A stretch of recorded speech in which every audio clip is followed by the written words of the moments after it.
तो India today axis के exit poll के मुताबिक जो नतीजे थे वो करीब करीब सही साबित हो रहे हैं और आप देख सकते हैं कि भारतीय जनता पार्टी 81 सीटों के साथ नंबर 2 के पोजीशन पे पहुंची है, केवल 3 सीट कम शिवसेना से। 84 सीटों पर शिवसेना सिमट गई है और बीजेपी 81 सीटों के साथ नंबर 2 पर। एक तरीके से आंखों में आंखें मिलाकर भारतीय जनता पार्टी पहली बार शिवसेना के साथ बात करेंगी मुंबई में और ये जीत का सेहरा जाहिर सी बात है कि महाराष्ट्र के मुख्यमंत्री देवेंद्र फडणवीस के सिर पर है, क्योंकि देवेंद्र फडणवीस ने 63 रैलीज की थी पूरे मुंबई में, महाराष्ट्र में 11 दिनों में, और उसके बाद उसमें से 12 रैलीज केवल मुंबई में की थी।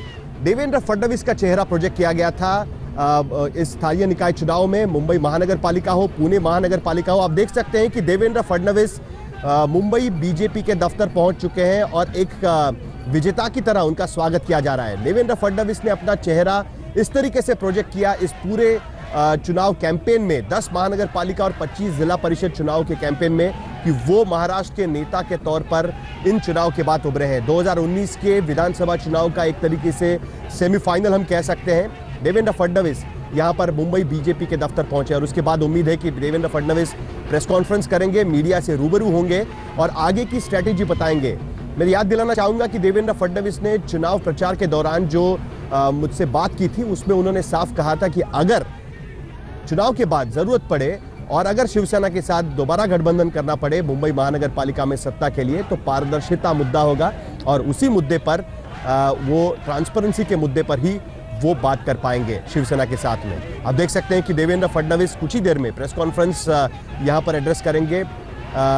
मुंबई बीजेपी के अध्यक्ष भी उनके साथ बैठे हुए हैं, महाराष्ट्र बीजेपी के अध्यक्ष भी वहां पर है और एक तरीके से साफ दिखाई देता है कि बीजेपी पिछले कई सालों से चाह रही थी कि वो अपने बलबूते मुंबई में कुछ कर दिखाए, क्योंकि मुंबई में बीजेपी ये टेस्ट नहीं है, बीजेपी का अपना खुद का कभी रुतबा मुंबई में नहीं रहा है। शिवसेना की सहयोगी पार्टी के रूप में भारतीय जनता पार्टी हमेशा सीटें जीतती रही है, लेकिन अपने बलबूते पर पहली बार चुनाव लड़ा और 81 सीटों पर पहुंच गई है। बहुत बड़ा झटका है शिवसेना के लिए।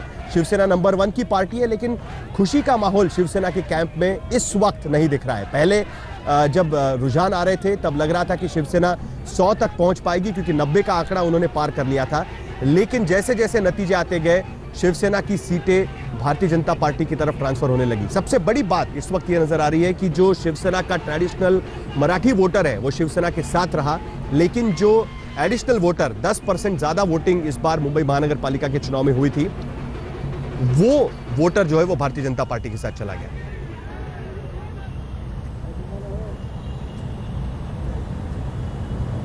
तो अब देखते हैं कि किस तरीके से रुझानों में ऊपर नीचे होता रहा और शिवसेना का माहौल जश्न से लेकर पूरी तरीके से शांति में बदल गया।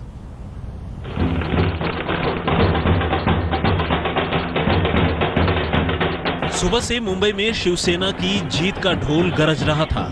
हर जीत के साथ जश्न का सुरताल तेज होता जा रहा था। एक वक्त तो ऐसा लगने लगा कि शिवसेना अकेले दम पर मुंबई पर कब्जा जमा लेगी, लेकिन शाम होते होते वोटरों का फैसला सामने आने लगा। 227 वार्ड वाले बीएमसी में 90 में जीत के बाद ज्यादातर नतीजे बीजेपी की झोली में गिरते गए और साफ हो गया कि यहां किसी को बहुमत नहीं मिलेगा। न शिवसेना अकेले दम पर सत्ता हासिल कर सकेगी और न बीजेपी अपने बूते बीएमसी की बॉस बनेगी। पिछले समय जितनी वोट हमारे पास थी उससे ज्यादा वोट हमको मिली है, इस बात में हमें बड़ी खुशी है। The people are enjoying, Shiv Sena is also enjoying, so we are happy with this. 227 ward वाली बीएमसी में बहुमत के लिए कायदे से 114 की दरकार है, लेकिन शिवसेना जादुई आंकड़े को गले से लगाने का सपना पूरा नहीं कर सकी। सियासी दुश्मन बीजेपी से फासला भी न के बराबर रह गया। दोनों दल दावा कर रहे थे कि बीएमसी में सत्ता उनकी ही चलेगी, लेकिन वोटरों ने किसी एक पर भरोसा नहीं जताया। बीजेपी दूसरे नंबर पर रही तो कांग्रेस तीसरे नंबर पर अटक गई।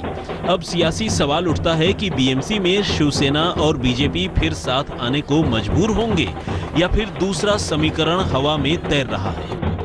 2.5 साल केंद्र में और 2 साल राज्य में हमारे दोनों सरकारों ने जो काम किया, उस काम के बदले में लोगों ने हमको वोट दिया और मुझे ऐसा लगता है कि जो वोट दिया उसका सारा श्रेय हमारे मतदाताओं को जाता है, महाराष्ट्र की जनता को जाता है। और बहुत ही अच्छी हमने प्रचार यंत्रणा की थी और वो ठीक तरह से हमने उसका ये भी इम्प्लीमेंटेशन भी किया। उधर एमएनएस और एनसीपी में चौथे और पांचवें स्थान के लिए जंग जारी रही, लेकिन बीजेपी शिवसेना के सियासी झगड़े का फायदा उठाने में फेल रही। तीसरे नंबर पर पार्टी अटकी तो मुंबई कांग्रेस के अध्यक्ष संजय निरुपम ने जिम्मेदारी अपने सर ले ली, फौरन इस्तीफा दाग दिया, लेकिन आरोपों के साथ। पार्टी के अंदर कुछ बड़े बड़े नेता हैं जो जानबूझ के प्रचार के दरमियान जिस तरीके से सार्वजनिक रूप से पार्टी के कामकाज के ऊपर टिप्पणी की, मुझ पर टिप्पणी की, एआईसीसी से जो लोग आते थे उनसे भी नहीं मिलना, उनकी बातें भी नहीं सुनना, ऐसे कुछ लोग जो पार्टी से अपने आप को बड़ा समझने लगे हैं, उनके भीतरघात की वजह से और उनके पार्टी विरोधी प्रचार की वजह से ये सारा रिजल्ट निकल के आया। ये भी साफ साफ दिख रहा है और मैंने पूरी जवाबदारी एक अध्यक्ष होने के नाते स्वीकार की है और मैंने अपनी रिजिग्नेशन की ऑफर दे दी। साफ है कि बीएमसी में जीत ने मुख्यमंत्री फडणवीस का कद और ऊंचा कर दिया है। मुंबई में जीत से लेकर बाकी 8 शहरों में शिवसेना को करारी पटकनी दी। अब सारी निगाहें मुंबई पर लगी हैं, जहां तय होगा कि बीएमसी पर कब्जे का फॉर्मूला कैसे निकलेगा। क्या हालात फिर से उद्धव और फडणवीस को हाथ मिलाने पर मजबूर कर देंगे? मुंबई से विद्या और मयूरेश के साथ आज तक ब्यूरो। तो कुल मिलाकर आप देख सकते हैं कि किस तरीके से भारतीय जनता पार्टी ने अपना रुतबा बना लिया है मुंबई में, जबकि कांग्रेस का एक बार फिर सुपड़ा साफ हो गया है। कांग्रेस ने काफी कोशिश की थी कि एक अपोजिशन पार्टी की तरह, विरोधी पक्ष के नाते वो यहां पर अपनी पैठ बनाने की कोशिश की थी, लेकिन लगता है कि डीमोनेटाइजेशन के खिलाफ उनकी मुहिम कामयाब नहीं हो पाई है। आइए देखते हैं कि नितिन गडकरी केंद्रीय मंत्री इस जीत को लेकर क्या कह रहे हैं। हमारे साथ है बातचीत करने के लिए केंद्रीय मंत्री नितिन गडकरी। नितिन जी, पहले तो बधाई कि महाराष्ट्र के अंदर 10 में से 8 निकायों पे बीजेपी ने जो है शिवसेना से लेके एनसीपी, कांग्रेस सबका सुपड़ा साफ कर दिया। देखिए, महाराष्ट्र के भारतीय जनता पार्टी के इतिहास में इतना बड़ा यश पहली बार मिला है और इस यश के लिए मैं विशेष रूप से मुख्यमंत्री देवेंद्र फडणवीस और भारतीय जनता पार्टी के कार्यकर्ताओं का बहुत बहुत अभिनंदन करूंगा। और मुंबई में जब हम अलायंस में लड़ते शिवसेना के साथ, तब हमको 35 सीटें मिली थी। अब इंडिपेंडेंट लड़कर हम 75 मिला है, दुगने से ज़्यादा सीटें मिली है। इसलिए मुंबई के कार्यकर्ताओं की भी एक प्रकार से जीत है और हम जीते हैं। आशीष शेलार के नेतृत्व में मुंबई भारतीय जनता पार्टी ने भी बहुत अच्छा काम किया है। लेकिन नागपुर के अंदर जिस तरीके से बीजेपी को जीत मिली, 2/3 से ज़्यादा आपके लोग जीत गए, क्या आपको लगता है कि सच में एक बड़ी जीत नागपुर में आपके नेतृत्व में?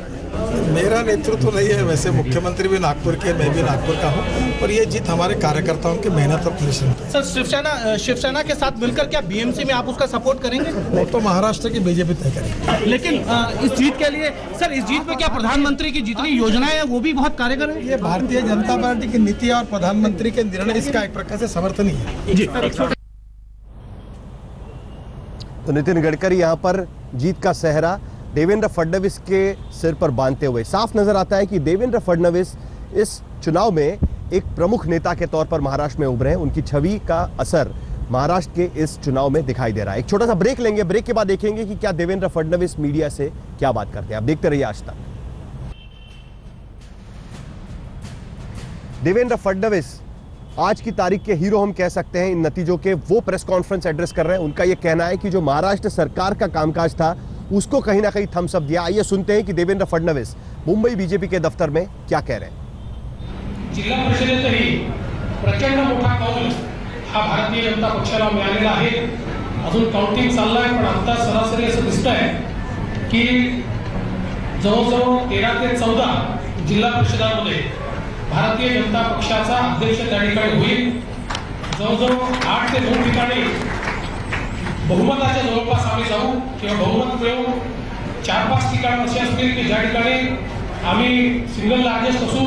त्यामुळे जिल्हा परिषदामध्ये देखील अतिशय चांगला अशा प्रकारचा आम्हाला विजय मिळाला आहे। विशेषतः लातूर असेल की जो प्रचंड मोठा बालेकिल्ला जिल्हा परिषदेच्या स्थापनेपासून हा काँग्रेसचा राहिला आहे, त्या बालेकिल्ल्यात आज भारतीय जनता पक्षाने मुसंडी मारली आहे।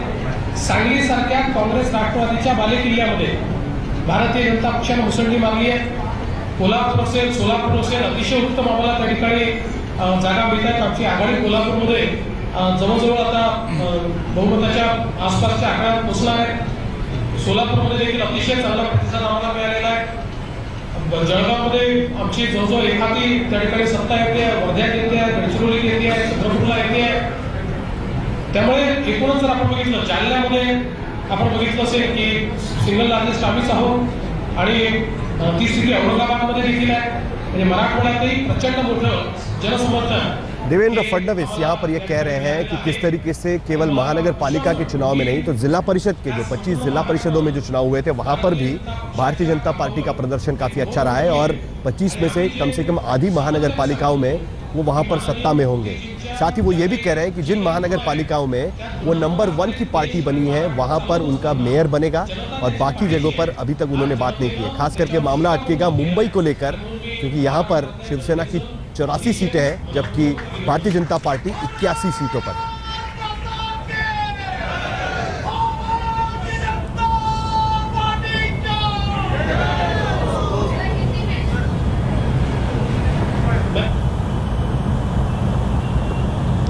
तो देवेंद्र फडणवीस यहां पर यह कहते हुए कि राज्य सरकार के काम को एक तरीके से मुंबई की जनता ने हाँ कहा है. उनका यह कहना है कि उनके काम का नतीजा है कि आज की तारीख में इतनी भारी संख्या में भारतीय जनता पार्टी को मुंबई और बाकी महानगर पालिकाओं में ये जीत मिल पाई है.